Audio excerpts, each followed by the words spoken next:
What up? It's your boy Jay Banksy coming back with another video. And today, unfortunately for the Astros fans that, support my channel very heavily, I would say that the Astros fans are probably the most prevalent on my channel. Unfortunately, like this whole week, it's been like Jay Banks reacts to the Red Sox, Jay Banks reacts to the Yankees. But now, like, it's time for you to get your treatment. You know what I'm saying? You got to go through it. You got to go through it. We got the moment that decided the 2019 World Series demands a deep rewind by Secret Base. Make sure y'all go sub up to Secret Base. I just did. I'm subscribed already. Shout out to them. Yeah, man. Let's just get into this video, bro. It's October 30th, 2019. We're in Houston for Game 7 of the World Series between the can't quit, won't quit Washington Nationals and the we love winning so we do it a lot Astros. It's not looking great for DC, with the home team ahead 2-1 here in the 7th inning. But before we find out the fate of the underdogs and the overdogs in this fight, we have to rewind. This episode of Rewinder is presented by T-Mobile, America's largest 5G network. Right now, Astros fans might be feeling kinda relaxed. This guy's looking at his phone, this guy's bored. She's introducing her grandson to someone. The late game score is reassuring. But so is the fact that they're playing the Nats. The Nats don't win in the playoffs. I mean, obviously they won some games to get here, but historically, they cannot get it done. In 2005, the Montreal Expos became the Washington Nationals, bringing baseball back to the nation's capital for the first time since the 70s. Not good baseball, but all those losing seasons afforded them 2 #1 highly anticipated draft picks in a row. Goodness gracious. Like, this guy turned out to be all right. Not for this team, but he turned out to be all right. This guy, on the other hand, oh my goodness. Steven Finesse the Bag Strasburg. Oh my goodness. We could do a whole Once Steven video Strasburg on him. and Bryce Harper joined forces in 2012, they ushered in the Nats' first ever winning season. Facts. Which kinda undersells the turnaround. This team had the best record in baseball. By fall, they were World Series favorites. They had 2 of the best in baseball.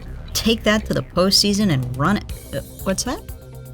They're not going to play one of those 2 guys? Because he's a year removed from surgery? Even though he seems to be pretty healed? And even though, Maybe they should have held him out for like 2-3 more years. You know what I'm saying? Championship within reach? Correct, said GM Mike Rizzo. He figured the Nats would be bigger and better favorites down the line, so he'd save Strasburg's arm for the deep playoff runs of the future. It was not a popular decision. Resting Strauss guaranteed nothing except for a disappointing 2012 postseason. Nats were out in the NLDS. And Rizzo's decision became less and less popular as the years wore on. Despite preseason predictions of glory, despite adding Max Scherzer at great expense, a terrible pattern developed. One entitled, "The Nats Can't Make Playoff Runs." There were some great individual performances in this stretch, but that kinda just makes the early exits worse, huh? Under manager Dusty Baker, there were some great regular seasons. Wait, that also makes it worse. After the 2017 flameout, the Nats fired Dusty Baker. Listen, it looks like, firing Dusty Baker, man, doesn't bode well. A highly unpopular move, especially considering the 2018 season was do or die. Bryce Harper was going to be a free agent. It was their last year to capitalize on having perhaps the best baseball player on their team. Could they Bryce finally Harper was a break beast, free man. One of my favorite players to watch, bro. Uh-oh. That's not gonna help. Crap. No, they cannot break the pattern of disappointment. And in the offseason, Harper headed to division rival the Philadelphia Phillies, which was a bit too much for the already quite frustrated Nats fans to bear. Okay, the Nats lost their franchise player, sure. Oh, look at this. Look at this image right here. Who is this? This is Juan Soto. Yankees. Trey Turner has been on 2 teams since Soto's been on 2 teams, and Rendon finessing the bag. Is this? I have no idea who this is. Is it Ian? Is it Ian Desmond or Adam Ian? I have no idea, but I'm sure he's not on the But they National still had League. a lot of talent. They All just that had talent to figure gone. out who they were going to be. Without Bryce Harper, too. Oh no, they picked bad team. 19 and End of May, 31. Washington owned the 5th worst record in baseball. Their season was declared lost. Or worse. But hold on, this is the same team that's here. The World Series. What the hell? Yeah, let's take a rewind. Well, these Astro fans are all, they were 19 and 31 in May, relax, meet my grandson. These Astros fans might be a little more nervous because they remember what Washington has done since May. First, the Nats retooled their worst in baseball bullpen, jettisoning some guys who were boring holes in the boat and hauling in some guys who could row. Plus, Max Scherzer was like, hey, aren't I the franchise player, not Bryce Harper? And stepped up big time, including pitching well with a broken nose. That's not eye black. That's blood trapped under the skin from his broken nose. In a heroic turnaround that gave fans whiplash, but in a good way, the Nats immediately followed that 19 and 31 start with a 74 and 38 finish. And they made the wild card game, where they found themselves down 3-1 in the bottom of the 8th. Trent Grisham. And just as I started adding another column to my Nats can't make playoff runs chart, the rally back Nats rallied they didn't show it though. They also got come from behind wins in elimination game 4 and 5 of the NLDS. This Nats team had a new identity. It wasn't always easy, it wasn't always a super fun, drama-free ride for fans, but this team could win in the postseason. Yeah. And sometimes it was a super fun, drama-free ride for fans, like when they went on to sweep the NLCS and earn their first trip to the big show, where they find themselves down in Game 7 against the Houston Astros. And I know I've been ragging on these Astro fans a lot, but I don't feel bad, because they're likely super wealthy. Seats behind home plate are expensive. And World these were Series Game particularly 7? expensive because of the Astros' recent dominance. Now, the Astros have certainly had some dark moments in their recent past, but they don't really talk about that too much anymore, because look, 3 years in a row of 100-plus wins. Oh, and they won the World Series in 2017. That's mostly what they like to talk about.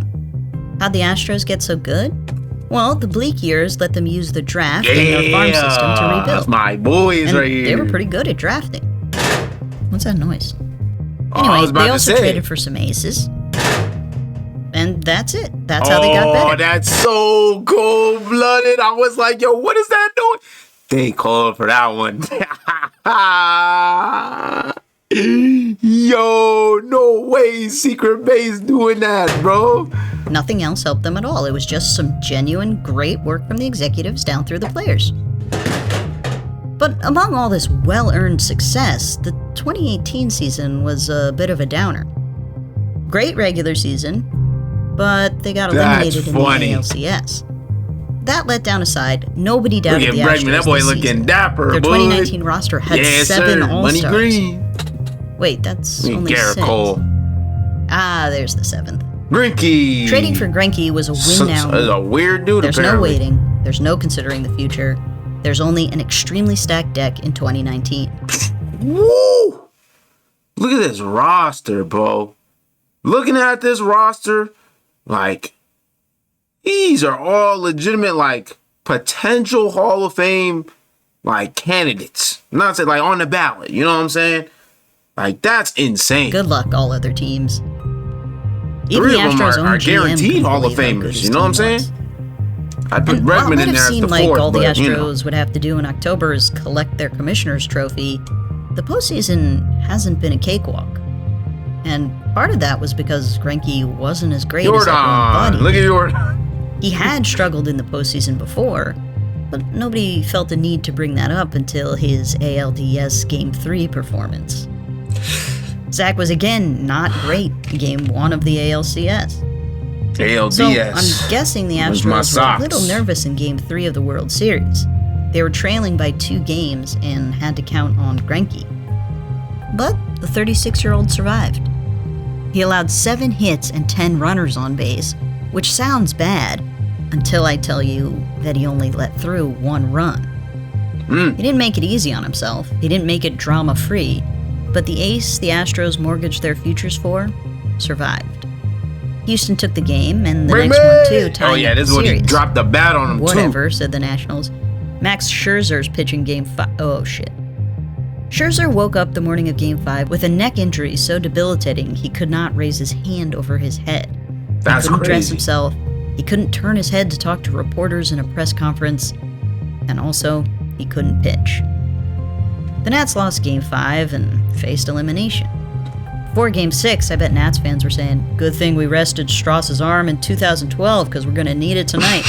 Just kidding, I know they weren't saying that. They will never forgive Rizzo for 2012. My point is, the pressure was on Strasburg. Yeah. And I think he might be one of those sickos who thrives under pressure. Stras did give up 2 runs in the first inning, likely because he was tipping his pitches. But pitching coach Paul Menhart noted it, and Strasburg altered his approach. There would be no more runs for the Astros. Strasburg only allowed 5 hits and struck out 7 in just over 8 innings. And despite a very odd interference Oh call, yeah, bro. Remember that interference call had him going crazy. That was funny. Trey Washington Turner got lived played another right day. there. On to Game 7, That was the where Rendon Scherzer homer was too. pumped full of cortisone. Okay, I'm kind of maybe tight that they're full. not showing the And videos of ready to these, play. but hey. Okay, maybe not totally ready. He didn't quite look like himself.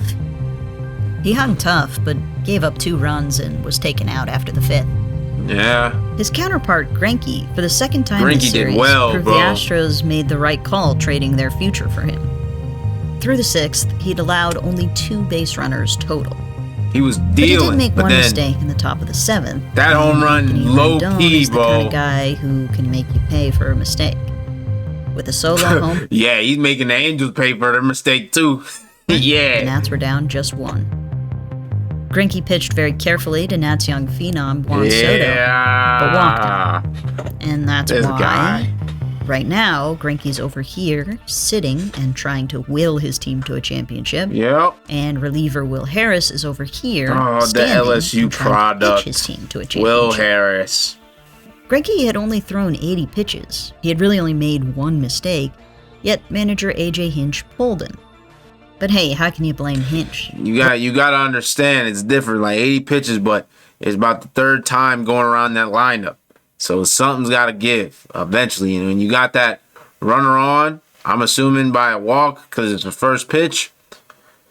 You know, Hinch was like, yeah, I already seen this movie before. So listen, it's not a bad decision. And especially when it's a 1-run game, it's time to, being 1 mistake away from tying it. That's a good call from Hinch. You know, I'm Look not who was mad up at it. next Joe Espada would have left him in. and looking locked in. A 36-year-old fresh off an Achilles Oh, rupture? Howie Kendrick. Yep. Howie Kendrick has had his ability doubted many times throughout his career. Well, before his career even started, really. When he was a 5'7", 110-pound, unrecruited high school senior. He was cut from 8 community college teams before landing at St. John's River. He 8? barely made the pros, drafted in the 10th round by the Angels. But he got called up in 06. Eat it, 8 community colleges. And his bat looked promising. Eat it, all other teams who ignored him through 9 rounds of the draft. But a little slump in 09 got him booted down to the minors. And Kendrick didn't want to eat it, and I don't want to say eat it to him. It turned out he needed the lower pressure environment. Howie found his game again and was even an all-star in 2011. In the middle of the I didn't even know 2017 that. season, Washington traded for the then 34-year-old to come off the bench. Wasn't a huge transaction, didn't garner much attention, but Howie had value. He hit well, and also the 12-year that's veteran solid. was a good leader, to the extent that the young stars called him Dad. So That's kinda Washington crazy. signed him to a 2-year contract after the 2017 season. That's fire. And then in May of the following year, Kendrick ruptured his Achilles. While his return was doubted by even his own team, See, I didn't even know we this. know how he can persevere through doubt. He started the season off the bench, but he soon proved that was a ridiculous place to put him.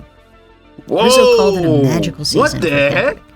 He Guess snapped. what? He had a pretty magical postseason, Oh too. yeah, he did, bro. And that's not all. He was MVP of the NLCS.